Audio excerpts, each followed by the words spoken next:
Good thing they did all react. Yeah.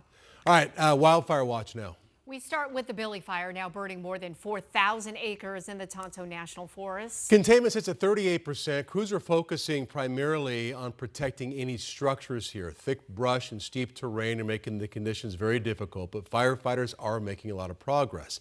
People living in the Murphy Ranch area on the northeast side of Roosevelt Lake, they are under a go evacuation order. They have to be out. The Billy Fire has been burning for more than a month now, and it's pushing again towards homes.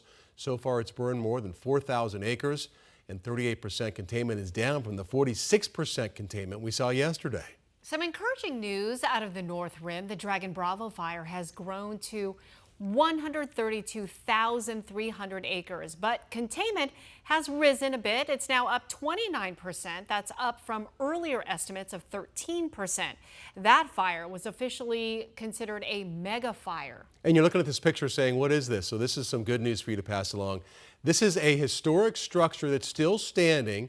Fire crews deployed strategic ignition tactics to safeguard the Tayo Ridge tree towers. You can see the ladder that goes up the side. So this was all put together back in the 1930s, and it was used for spotting wildfires, for basically climbing up that very tall tree. And so again, you can see the tower remains intact. And as crews battle those fires, they're doing